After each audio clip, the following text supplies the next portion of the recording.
Petrosky, and welcome back to my book channel. As you can tell by the title of this video, I am going to be talking about my poetry collection today, and I've actually previously written a blog post that kind of highlights all of my books that I have in my poetry collection, but I thought it might be fun to also do a video version of that blog post. So that is exactly what I'm going to do today, and I'm just gonna get right into it and jump right into the books that are all currently sitting beside me. I'm not going to go in any particular order regarding like my favorite poetry books or like the one I first bought kind of thing. I'm literally just going to go as I stack them beside me. So this is in no order whatsoever. And the first two books I'm going to talk about, they're part of a series that I actually haven't finished. And I don't even know if they're technically considered poetry books, but they are written like poetry. And that is the book Crank by Ellen Hopkins, and also the follow-up to that, Glass by Ellen Hopkins. Once again, I haven't finished the series, and I don't know if they are technically classified as poetry, but I'm gonna see if I can like get the camera to focus on a page. Can you see that? So as you can tell, it's not written as a traditional novel is. It is written as poetry. But yeah, these two books are part of my collection. I really, if you don't know anything about the series, it's about this girl who gets addicted to crystal meth. I believe, I haven't read it in quite some time. But it's based, I believe, loosely on the author's daughter. I don't know if like every detail about the book is like her daughter's story, but I think bits and pieces of it are. It was a really it's really like beautifully written, but it was a really hard book to read, or a hard two books to read, because it is like kind of a tougher subject matter, sorry. So I did really enjoy them.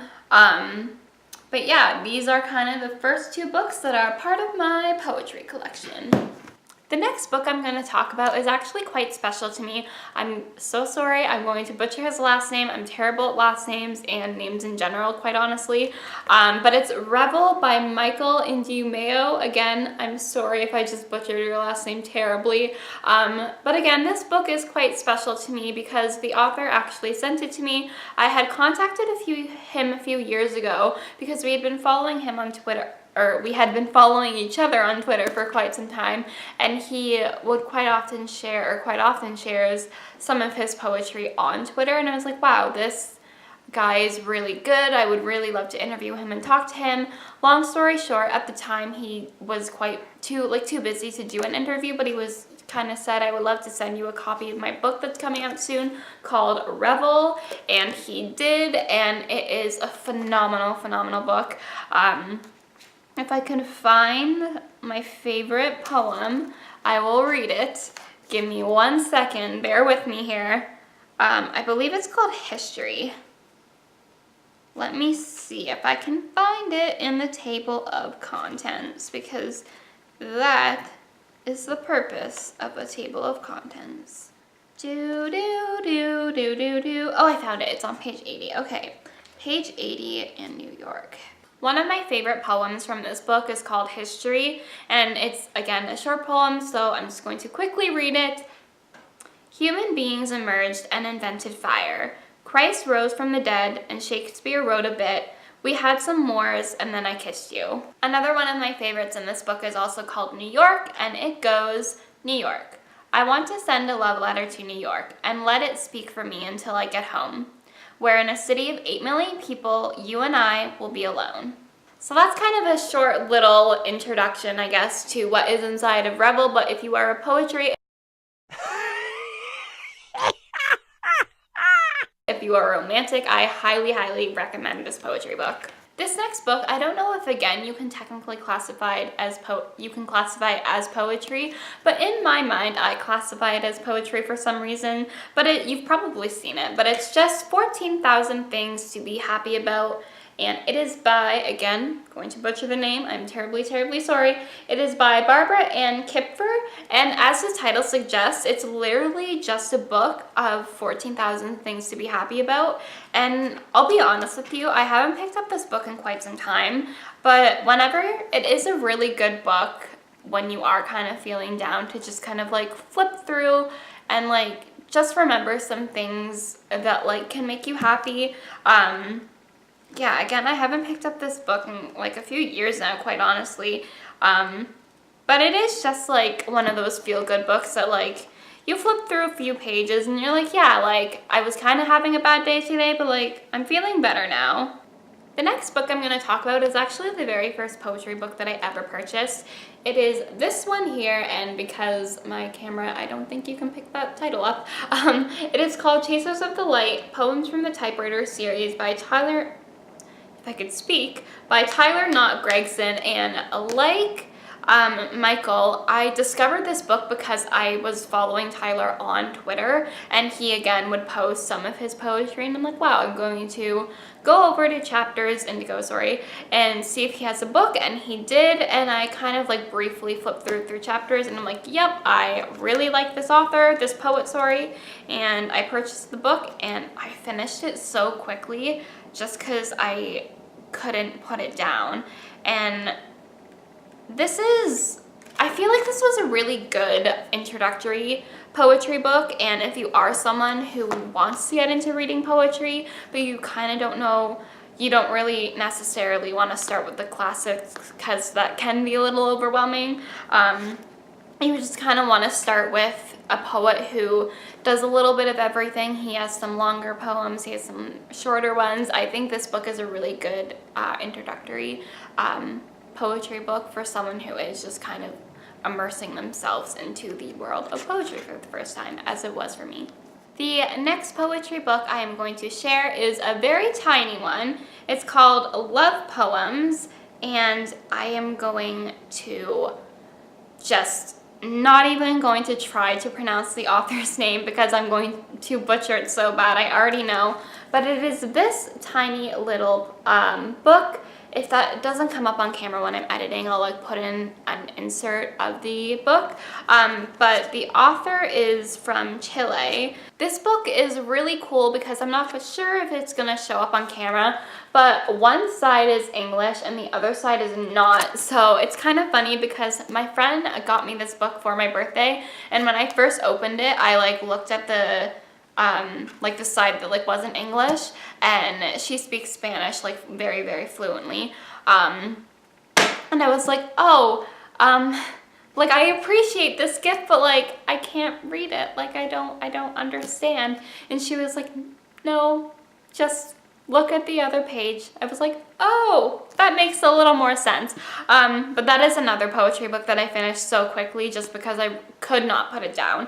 It is amazing. It's, as the title suggests, it's a bunch of love poems that are just beautifully written, and it's just so, so beautiful. I really don't have any other words besides beautiful because like it sums up the whole book perfectly. Can I speak? It sums up the whole book perfectly. This next book you've probably seen over like across every social media platform ever, but it is Dirty Pretty Things. Did I get that name right? Dirty Pretty Things. Yes, I did. I don't know why, but I always like jumble up those, like that word like combination. I don't know why I can never get it right, but I can never get it right. And you've probably seen this across every social media platform for a good reason. It is an amazing poetry book, like all these books I've talked about so far. It's beautifully written, but quite honestly, what initially attracted me to this book is the cover. It is just so unique and intricate, and I thought it was really interesting, and I had heard of like Michael Flott's name through Twitter, so I was like, you know what, I'm gonna read a few like poems in this, see if I like it. And I did, so I purchased it, and it is honestly one of my favorites. I think I've reread it or read it like 3 or 4 times now, and it's kind of a poetry book that I always go back to because I love it so much. And like I would go back to and like reread any of the books that I've talked about so far, and like the other books I will talk about, but for some reason this one, like, if I want to read poetry, I immediately gravitate towards it, always. This next book that I'm going to talk about, I believe I mentioned it in my my last book related video, but it is not, can I speak? It is Knots by Edward Carson. Yes, Edward Carson. Again, so bad at names. It is actually, I believe, the only poetry book that I own that isn't kind of catered towards love and romance and that sort of thing. But on the back it just says, full of philosophical digressions, questions, and answers. And I'm not gonna lie to you, I actually have not read this book yet.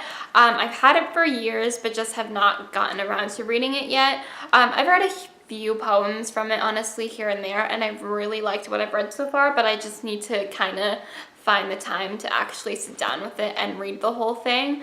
And again, like Dirty Pretty Things, I also thought the cover was just really simple, but really interesting.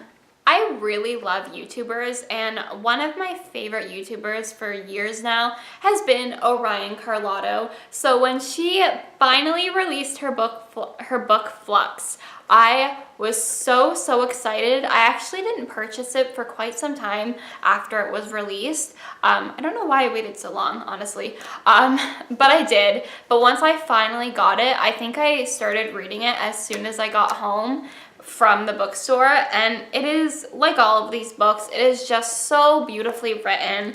I think it's the one poetry book that I've read, and I don't know if it's because she's relatively close to my age, if not the exact same age as me, I can't exactly remember, because she is like close to my age.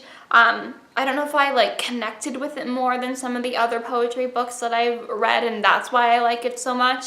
But I'm not gonna lie, it probably is my favorite poetry book that I own and that I've read. Yeah, I just connect with it a lot. It's beautifully written, and I just really like it. And also the back of it, it just pulls readers in, honestly. Read these words and think of me, and when you do, I'll be right here beside you. I love it so much.